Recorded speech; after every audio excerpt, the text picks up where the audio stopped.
Right. Okay. To review what we've done so far, because it's been a while, I feel like, for the endocrine system, the entire thing is regulated by the hypothalamus. And then the hypothalamus is going to regulate the endocrine system through the anterior pituitary, yeah, and the posterior pituitary. Now, it's going to actually have neurons. Let's see, let me draw a neuron, something like that. That's going to go all the way through and connect to the posterior pituitary. So there's going to be two hormones made by the hypothalamus that go and get stored in the pituitary. That's going to be oxytocin and I believe ADH. Ooh, let me get the book out. Hold on. I forgot I gotta drag all these books back to school. My goodness. So many hormones to remember.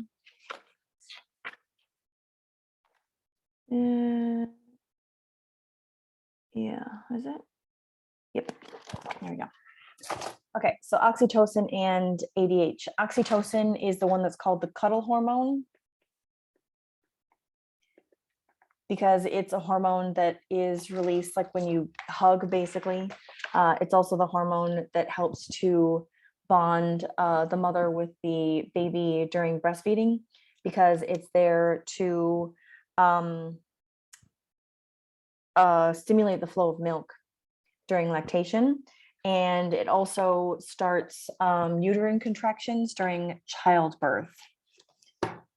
And then the ADH is going to affect the kidneys.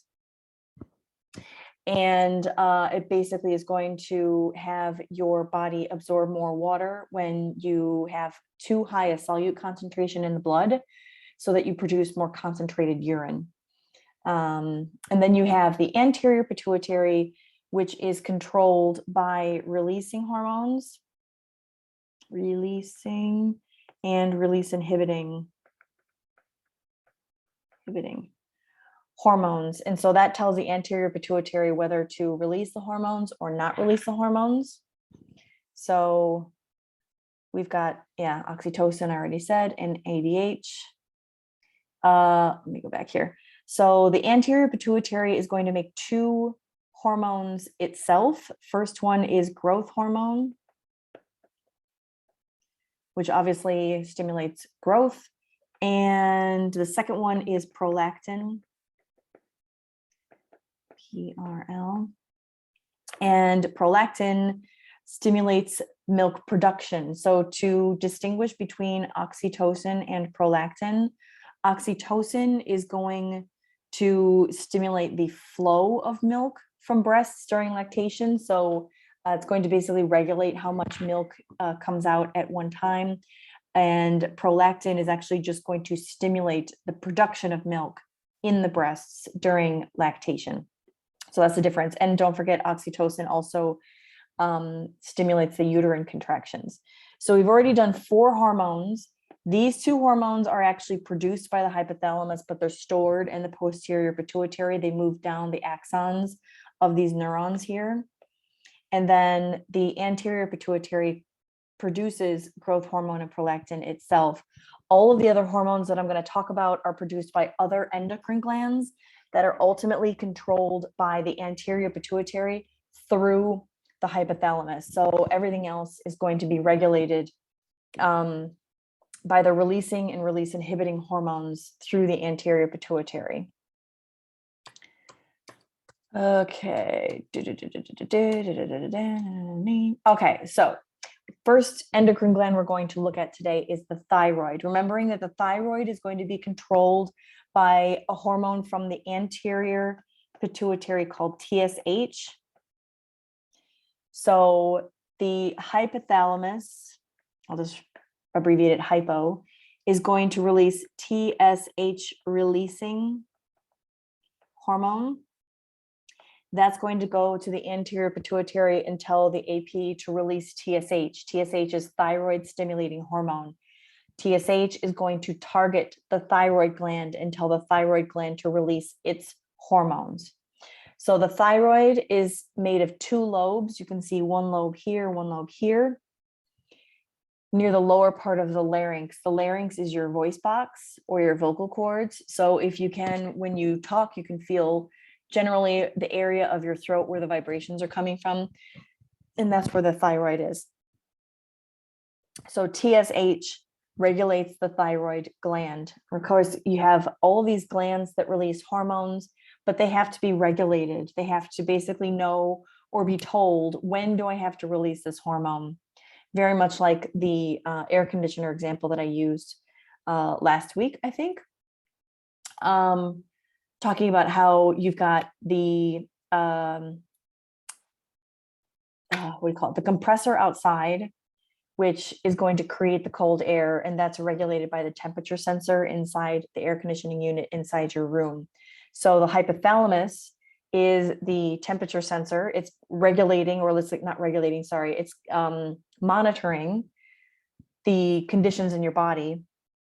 And then it's the hypothalamus is going to tell the anterior pituitary, which is the compressor, whether or not to turn on or off these hormones to stimulate other glands. So the release of thyroid stimulating hormone from the anterior pituitary is regulated again by the releasing and release inhibiting hormones of the hypothalamus. When stimulated by TSH, the thyroid is going to produce and release two hormones, thyroxin. Again, this is the phonetic pronunciation, thyroxin. And one of my favorite words, triiodothyronine. I don't know why I like it so much. I just do.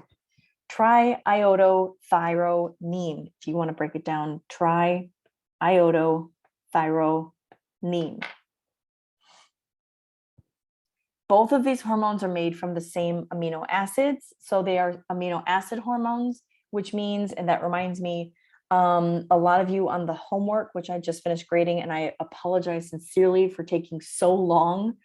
The last couple of weeks have been kind of hectic, but I'm slowly trying to catch up on all of that. And I'm sure once we get back to school, then I'll have nothing else to do but grade homework. Anyway, what was my problem? All right, on the homework, one of the first questions on the second page talked about what the action of the first messenger is. And a lot of you said that it diffuses through the cell membrane. And in reality, amino acid hormones cannot diffuse through the membrane at all. That's why it's called a first messenger, because it binds to a receptor on the target cell and it stimulates a second messenger, which is usually CAMP on the inside. Because it cannot go through the cell membrane, it has to trigger a second messenger to carry out the action inside the cell. So if you guys want to review of the homework, but I noticed a lot of you guys said that. The steroid hormones are the ones that can diffuse straight through the cell membrane because they're steroids, they're nonpolar, because remember, steroids are a class of lipids and the cell membrane is also made of lipids. So lipids and lipids can diffuse through each other, but amino acids are polar, if not charged, so they can't go through. Anyway, so thyroxin, triiodothyronine, they're made from the same amino acid and they're both made with iodine atoms. These hormones help to maintain normal heart rate, blood pressure, and body temperature. They stimulate enzymes that are associated with glucose oxidation and glucose consumption, which generates heat and increases metabolic rates. They also, oops, that got cut off. Let me fix that. Carbohydrate usage over, because I just finished reformatting my MacBook because it's like 6 years old now. It was getting a little slow. So I decided to wipe everything and then put everything back on, but I forgot to put my fonts back on. So that's why it's all weird. Okay, so it promotes carbohydrate usage over fat for energy. Thyroid functioning is important for normal human development. It also produces calcitonin. Oh, this is also cut off. Sorry.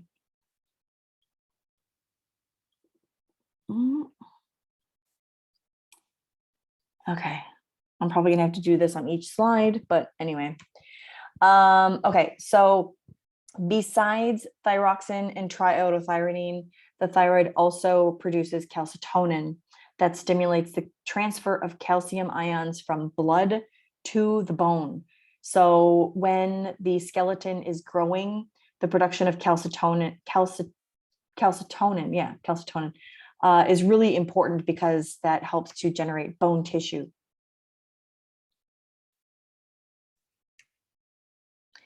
Abnormal thyroid activity can harm your body's metabolism. It makes sense because if thyroxine and triiodothyronine are important in regulating metabolism and body temperature, then if you have an overactive or an underactive thyroid, that can have effects on your body.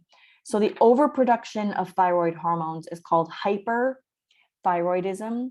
And again, the prefix hyper meaning over, I guess. So when the thyroid produces too much hormone, the symptoms are going to be weight loss, high blood pressure, heart rate, and body temperature, which makes sense because these hormones stimulate these actions. So it controls blood pressure, heart rate, body temperature. If you have too many of these hormones around the body, you're going to have high blood pressure, high heart rate, and body temperature. That should be removal. So it can be treated with medication, or they can surgically remove part of the thyroid so that it produces less, or so that less of the thyroid is there to produce the hormone. The opposite of that is called hypothyroidism, and hypo, of course, is less than.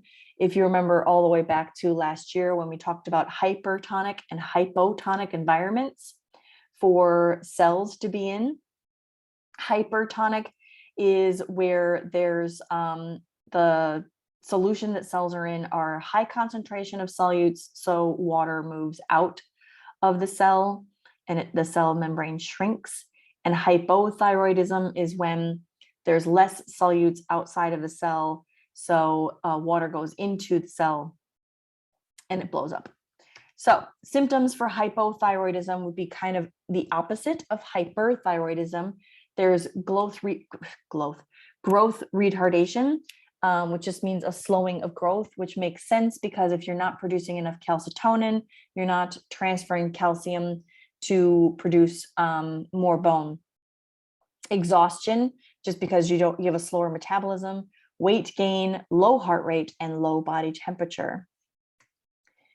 This hypothyroidism, if it's at a particular time during a child's development, can cause something called cretinism. And something is cut off here, so let's figure out what that is.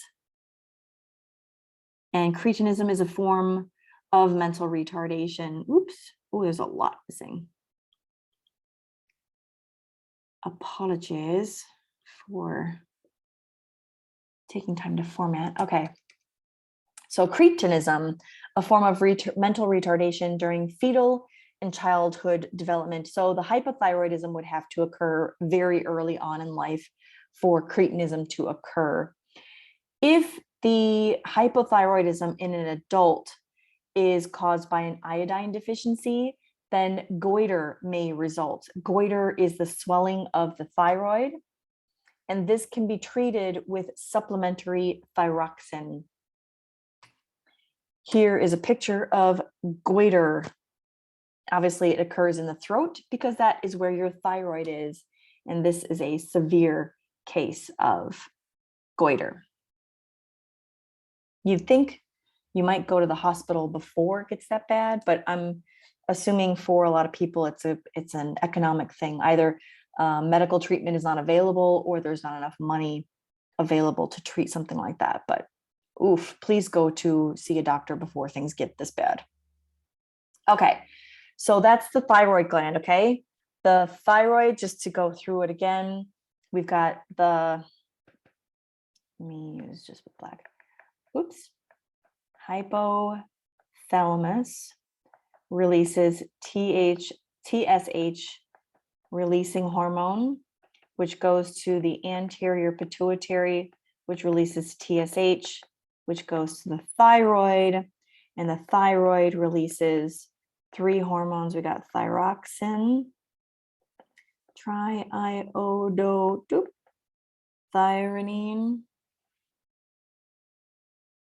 Hold on, O just came.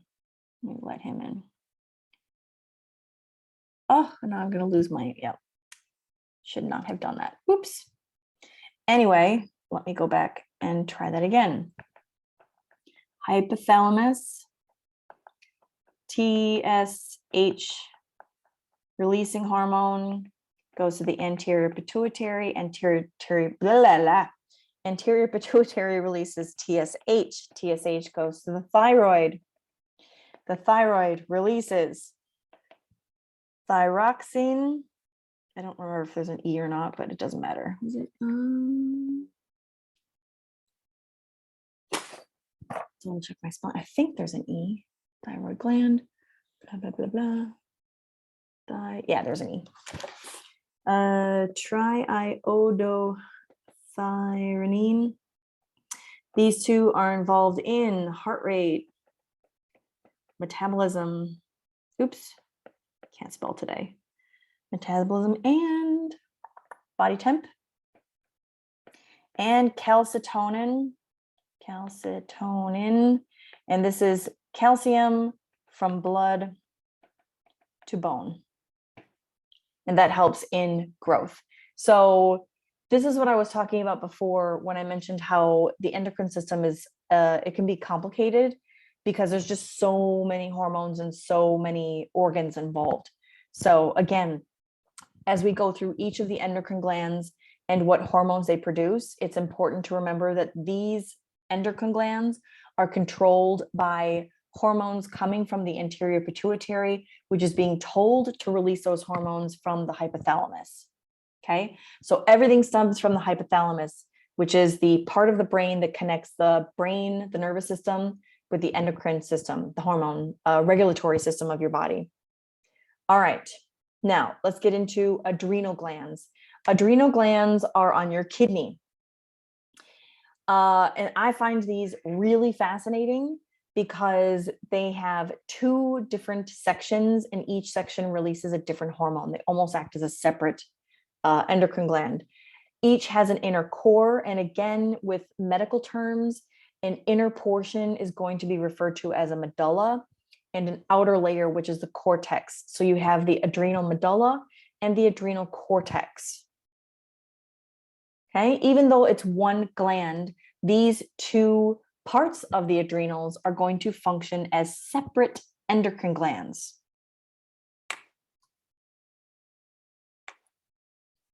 Now, here's where it gets really weird. The medullary hormones, or the hormones produced by the medulla, medullary, they're controlled by the nervous system directly. But the cortical hormones from the cortex, the outer portion, are controlled by the anterior pituitary. So just when you thought it couldn't get more complicated than hypothalamus to anterior pituitary to thyroid to whatever, it's even more complex when you talk about the adrenal glands, because the adrenal glands have 2 different parts and each part is controlled by a different part of the body. So we're going to start with the adrenal medulla. This is the inner portion of the adrenal glands that is controlled by the nervous system directly. And believe me, you will understand why when I talk about the hormones that are produced. You don't want your body to take the time to go through the anterior pituitary when it comes to the adrenal medulla. 2 amino acid based hormones, which means they cannot be diffused, or they cannot diffuse straight through the cell membrane. They have to use a 2 messenger system. The first one is called epinephrine. Another name for epinephrine is adrenaline. And the second one is norepinephrine or noradrenaline. So imagine the instances in which your body releases adrenaline. Usually these are in what's called a fight or flight response. And that is going to be probably a sudden or immediate action is necessary. I get it sometimes when I'm on my motorbike and I look in my mirror and I feel like I'm like, somebody's in my blind spot, if you know what I mean. Like if you look in your, I don't know if you guys drive or not, but if you look in your side mirror and you kind of notice somebody that is a lot closer than you thought, and you feel that that shock, and you almost feel the wave of adrenaline, that you want that hormone to be released immediately, which is why the medulla is controlled directly by the nervous system, because it's immediate. When a person is stressed, the medulla is going to secrete epinephrine and norepinephrine into the blood. So it's going to have a lot of effects. We talked about it when I talked about the parasympathetic nervous system. That is the nervous system that takes over during your fight or flight response. So your pupils dilate, your bladder constricts, which means, or is it your bladder constricts or your rectum? I can't remember which one. And anyway, so all of those effects from the parasympathetic nervous system, that happens because of these hormones. So your liver is going to break down glycogen to glucose because you need that rush of energy. And that, like I said, raises the level of glucose in your blood. So your muscles will be able to oxidize that for additional energy. So the result of that, like I said, during the parasympathetic nervous system, your bronchial tubes enlarge because you're going to need to breathe probably deeper, more quickly. Don't forget all of these actions, I guess, are a result of thousands of years of evolution of the human species. So you have to think about like Cro-Magnon man, or the cavemen, as it were. I think that was Homo habilis. Wait, yeah, I think so. It wasn't Homo sapiens, so they weren't like human beings the way that we are today. But our ancestors that had to make fires and go hunting, gathering, and things like that, when they had to watch out for predatory animals, right? So they had to, their nervous systems had to prepare them to either fight the danger or to run away. Right, so enlargement of bronchial tubes, dilation of pupils. This allows more light to enter, which makes your vision more acute. And of course, the increased heart rate. As your heart beats faster, your surface blood vessels are going to constrict so you don't lose heat. Your blood pressure is going to rise, and so you're going to get more blood to your muscles, brain, and heart. All of the things that you need to do to either fight a danger or to run away. Okay, so this is why the adrenal medulla is controlled directly by the nervous system. The cortex, however, is controlled by the anterior pituitary. The first one is that the adrenal cortex is going to respond to a hormone released by the anterior pituitary called Adrenocorticotropic Hormone. And I know you're like, oh my God, with the vocab in this chapter, what is up with that? But let's just break it down. Adreno, which is adrenal, cortico, which is the cortex, tropic hormone. What tropic means, I'm not sure. I'll have to look that up and get back to you.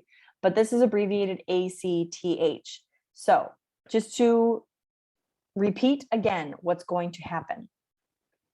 The hypothalamus is going to release ACTH releasing hormone. That's going to go to the anterior pituitary, which is going to release if I can figure out how to write ACTH, and this is going to go to the adrenal cortex. Okay, it's a very organized, I guess, flowing of hormones. So, sorry, I think there's a delivery here, but anyway. So the hypothalamus releases ACTH releasing hormone, which affects the anterior pituitary to release ACTH. So the adrenal cortex responds to ACTH in the blood. Okay, again, ACTH is secreted by the anterior pituitary. Oof, I only got 10 minutes. Oh my God. And how the hypothalamus knows to release ACTH releasing hormone is again under stress. So both the adrenal cortex and medulla are going to respond with their hormones under stress.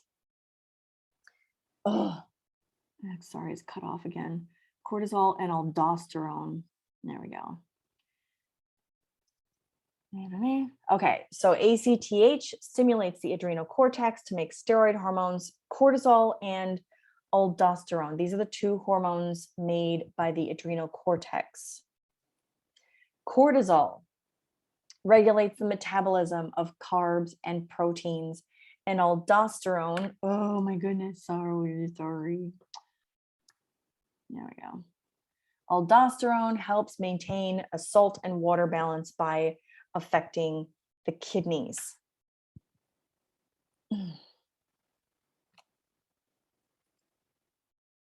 I'm going to stop there because I think I've done a lot of hormones.